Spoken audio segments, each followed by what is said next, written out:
Hey Hatchers! Great to see you all virtually again. We are continuing with Chapter 8 of the Westing game today. I feel like yesterday we finally got to kind of the meat of the book. We haven't hit the climax yet, but we're getting there. This is all rising action so far. But I feel like we've just kind of started really getting into the good parts of the book. So we just found out that there's a game they're all competing in. They're all cousins. One of them killed Mr. Westing, but we don't know a lot of things yet. So hopefully we get some questions answered in these next couple chapters. So here is chapter 8. It is called The Paired Heirs, because remember, they were all paired in pairs. They didn't get to choose, but they're paired in pairs so that they can start the game together. All right, let's see what happens. During the night, Flora Boombox itsy bitsy snowflings raged into a blizzard. The tenants of Sunset Towers awoke from clue chasing, blood dripping dreams, bound in twisted sheets and imprisoned by 15-foot snowdrifts. No telephones, no electricity, snowbound with a murderer. Ooh, they got snowed in. The slow procession looked like some ancient mysterious rite, as partner sought out partner on the windowless stairs, and silent pairs threaded through the corridors in the flickering light of crooked, color-striped candles, the product of Turtle's stint at summer camp. These handmade candles are both practical and romantic, she said, peddling her wares from apartment door to frighten tenants at 7 in the morning. Oh, it's only Turtle. And the colored stripes tell time, which is very handy if your electric clock stopped. Each stripe burns exactly 1/2 hour, more or less. 12 stripes, 6 hours. How much?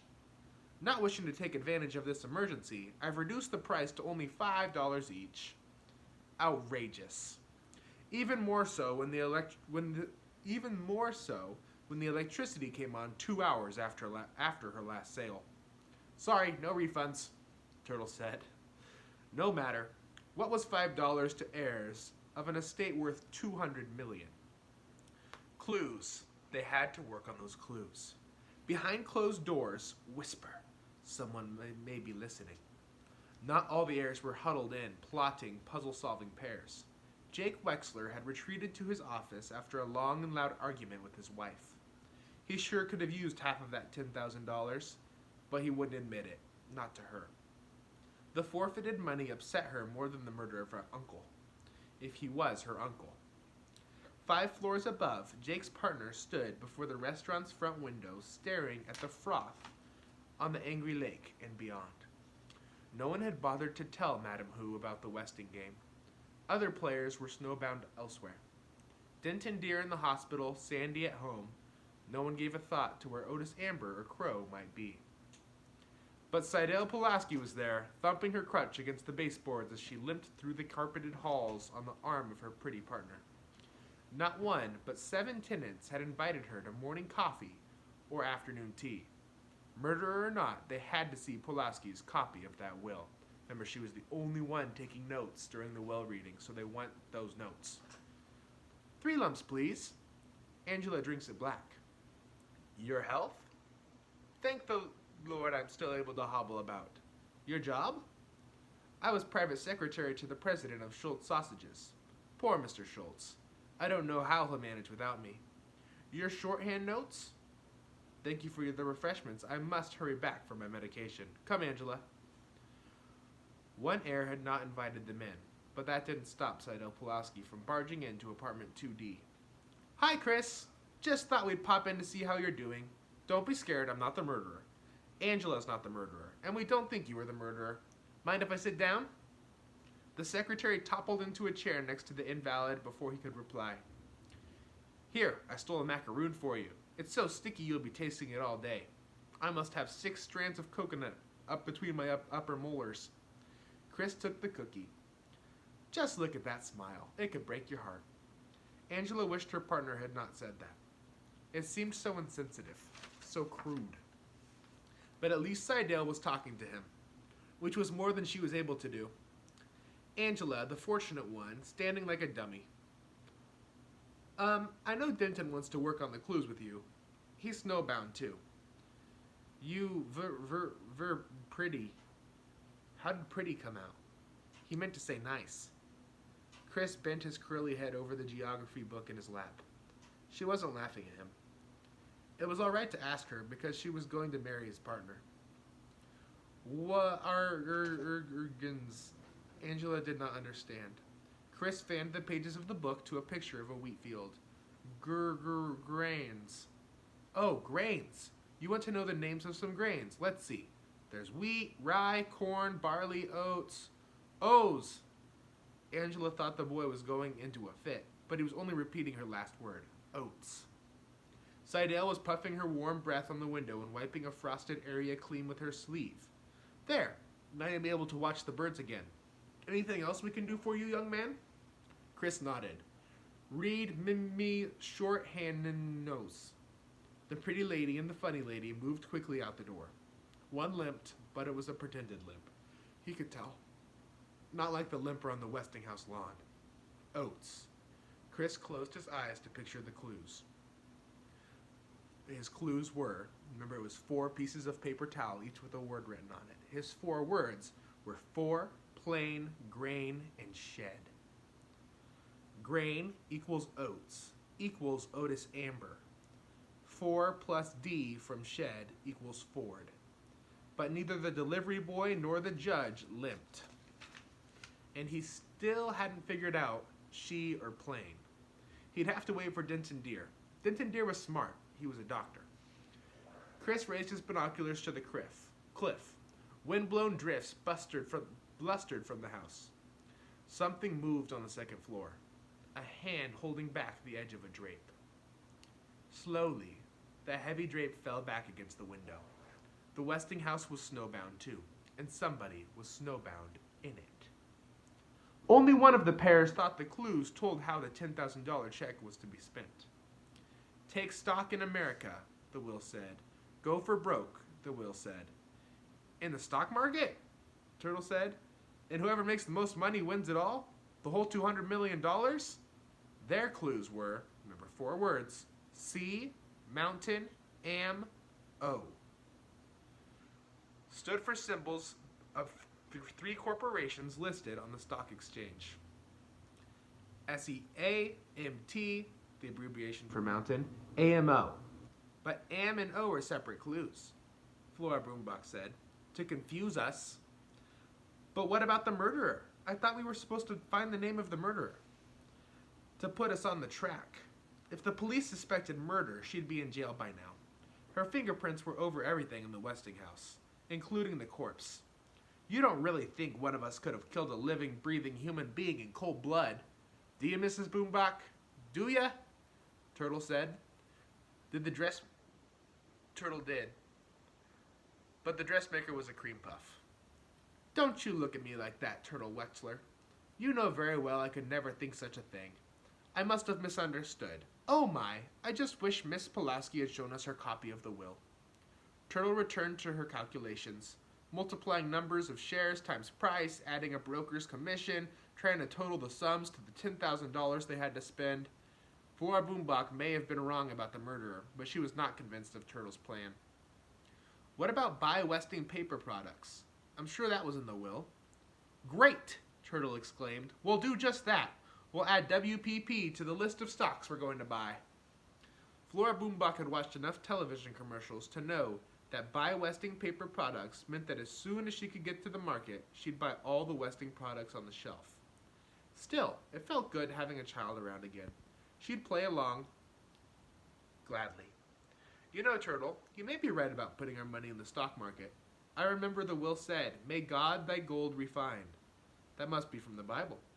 Shakespeare, Turtle replied. All quotations were either from the Bible or Shakespeare.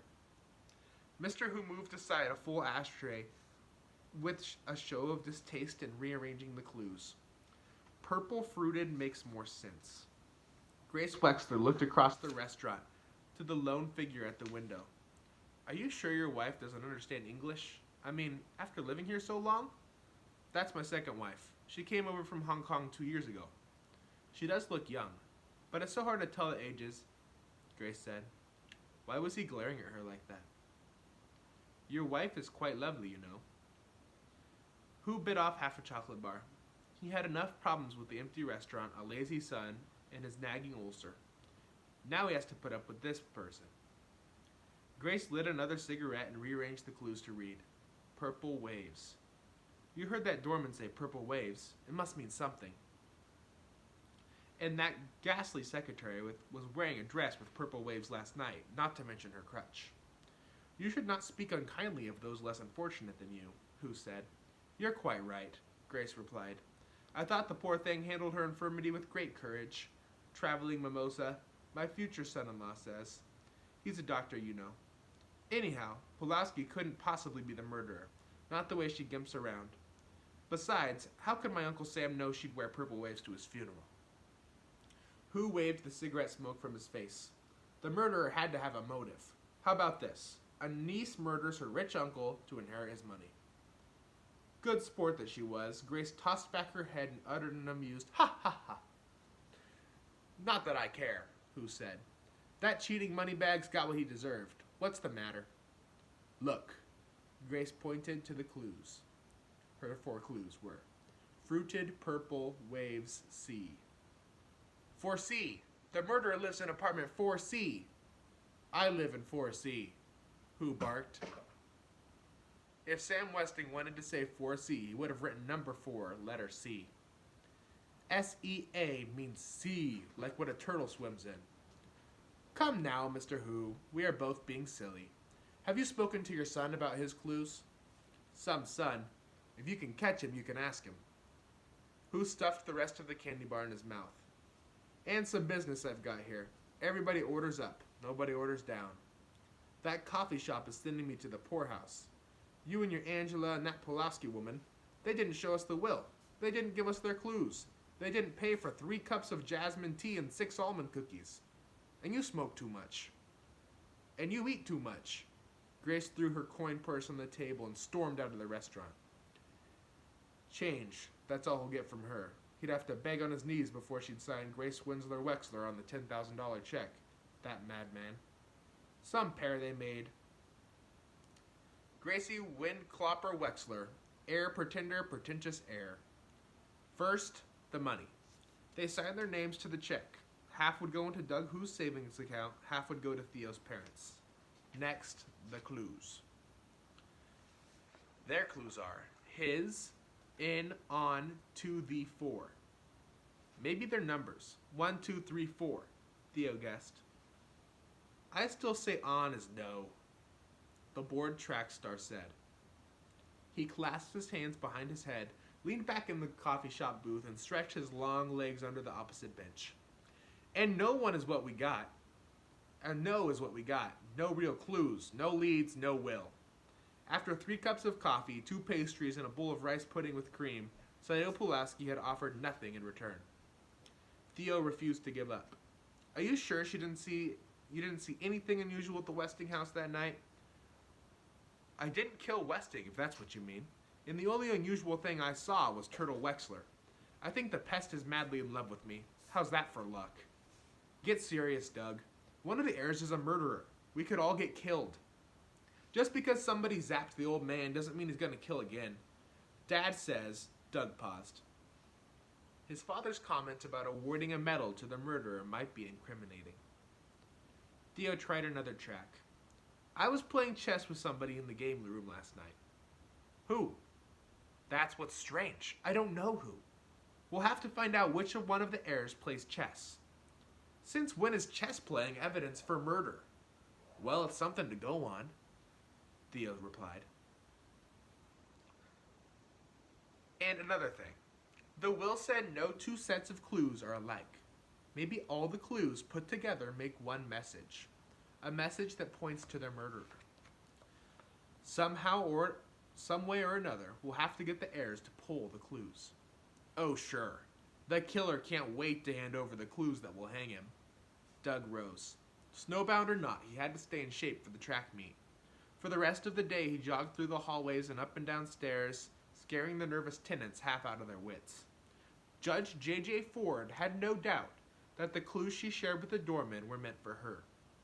But Sam Westing could toss off sharper insults than, these are their 4 clues, Sky's am shining brother. His choice of words must have been limited, therefore. These clues were part of a longer statement, a statement that named a name. The name of the murderer. No, Westing could not have been murdered. If his life had been threatened, if he had been in danger of any kind, he would have insisted on police protection. He owned the police. He owned the whole town. Sam Westing was not the type to let himself get killed, not unless he was insane. The judge opened the envelope given her by the incompetent Plum, a certificate of sanity dated last week. Having thoroughly examined keen mind and memory, excellent physical condition, Sidney Sykes, M.D. Sykes. That sounded familiar. So, Mr. Westing went to a doctor and made sure that he was physically all there, or mentally all there, he was sane, because he knew that J.J. Ford would think he was crazy. The judge scanned the obituary she had cut from Saturday's newspaper. Samuel Westing, with his friend, Dr. Sidney Sykes, were involved in a near-fatal automobile accident. Both men were hospitalized with severe injuries. Sykes resumed his Westingtown medical practice in the post of county coroner, but Westing disappeared from sight. Sykes was Westing's friend, and she remembered a witness to the will.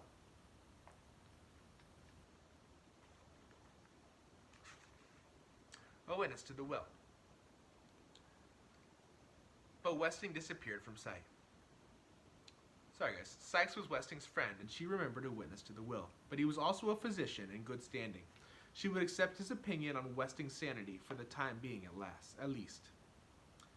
Back to the clues. Look at her, the big-time judge fussing over scraps of Westing's super-strength paper towels. Forget the clues, she said aloud, rising from her desk to putter about the room. Nibbling on a macaroon, she stacked the used coffee cups on a tray. If only that Pulowski person had let her study the will. That's where the real clues were buried.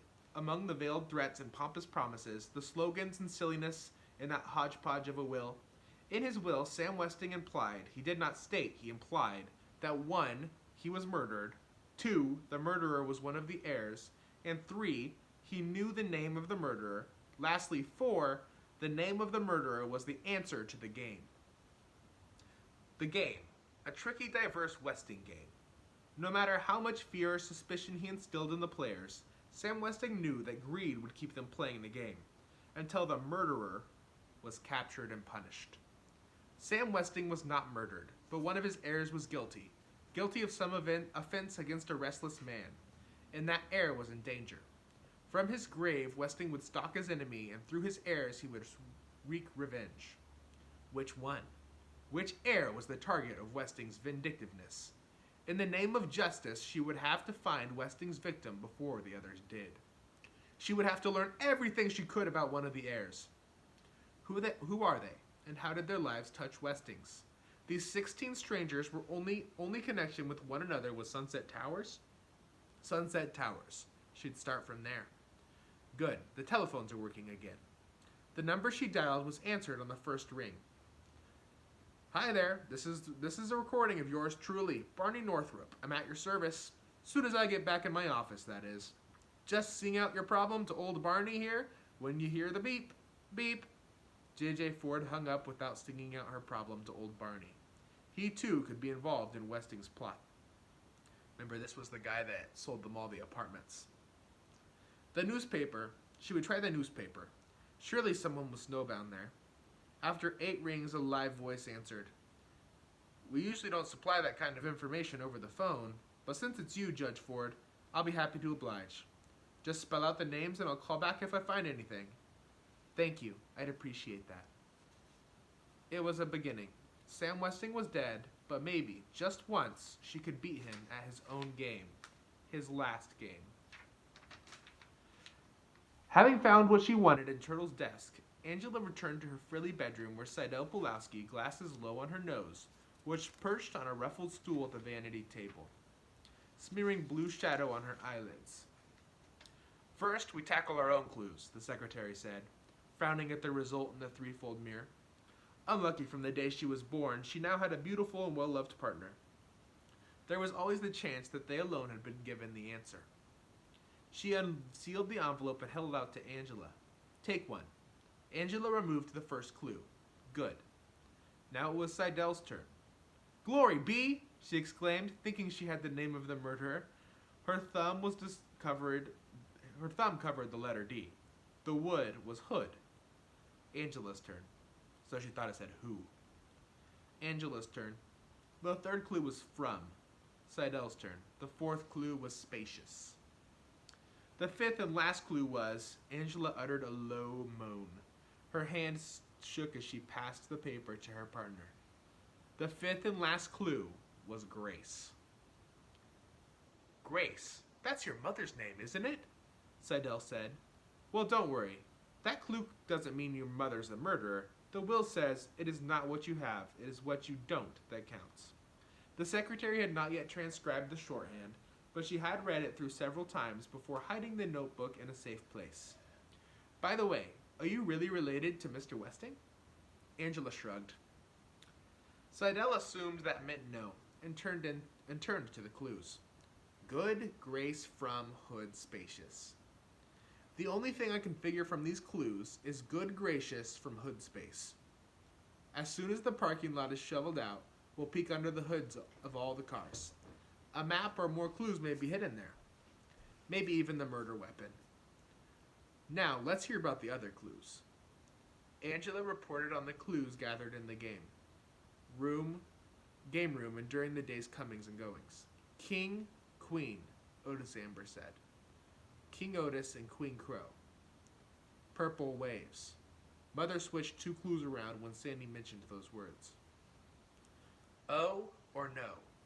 Doug and Theo could not decide whether that clue was right side up or upside down. Grains. Chris Theodorakis thinks that clue refers to Otis Amber. You know, grains, oats. MT. Angela showed her partner the crumpled scrap of paper she had picked up alongside with Seidel's dropped crutch during Flora Boombox tea party. 500 shares MT at $6 equals $3,000. Broker's commission plus 90 equals $3,090. I checked Turtle's diary. She is not following any stock with a symbol like MT, so it must be one of her clues. MT could either stand for mountain or empty. Excellent, Seidel Pulaski remarked. Her partner was beautiful, but not dumb. Read all the clues together now. Good, hood, from, spacious, grace, king, queen, purple, waves, on or no, grains, empty, or mountain. Seidel was disappointed. It is not what you have, it's what you don't have that counts. And what we don't have is a verb. Nothing makes sense without a verb. What about the judge? Judge Ford thought her clues were an insult, and she said something about playing a pawn in Westing's game, and she had a clipping of the obituary on her desk. This obituary. Angela handed Seidel's the newspaper taken from Turtle's drawer. What's that? It was a knock on the front door. It was footsteps in the living room. It was Theo. Anyone for a game of chess? He asked, leaning through the bedroom doorway. No, thank you, Seidel replied, looking very busy. Theo smiled shyly at Angela and left. Seidel read the obituary in Turtle's newspaper. The words, $200 million, were underlined, but she found a more interesting item. Sam Westing was a master at chess. No wonder Theo's so interested. Do you know anything about the game, Angela? A little, she replied slowly, putting the pieces in order. The judge says she's a pawn, and Otis Amber says he's the king. Crow's the queen. Oh well, it's probably just a coincidence. We can't leave any stone unturned, Seidel insisted. As the will says, object of the game, to win. What did you say? Object of the game, to win. How about object of the game, twin? Maybe the murderer is a twin. Twin! Seidel liked that. The only problem would be getting the murderer to admit that he or she is a twin. Let's get back to my apartment. It's time I transcribed those notes. Angela helped the invalid get to her feet and nervously peered in both directions before stepping into the hallway. Seidel chuckled at her timidity. There's nothing to be scared of, Angela. Westing was murdered for his money, and we're not rich yet. We won't be rich enough to be murdered until we find the name, and by the time we get the money from the estate, the murderer will be locked up in jail. In spite of the impeccable logic, Angela looked back over her shoulder several times on the way to 3C. Strange. Seidel stood before her open apartment door. She had slammed it shut on leaving, but had not locked the deadbolt. After all, not even a burglar could get into a snowbound building. Unless...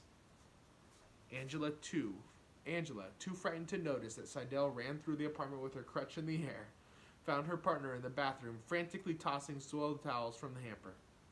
Seidel Pulaski stared at her bare wicker bottom, then sank to the rim of the bathtub, shaking her head. Seidel Pulaski stared at the bare wicker bottom of the bathtub, then sank to the rim of the bathtub, shaking her head, in disbelief. Someone in Sunset Towers had stolen the shorthand notebook. The end of Chapter 8. Wow. Okay. So now we know what all their clues are. They're all trying to figure out what's going on, but we, the reader, we have no clue yet either. We're not sure what the game is. We just know that they're all trying to find the name of their murderer through these clues. Let's see. Hopefully we'll find the name next chapter. See you guys.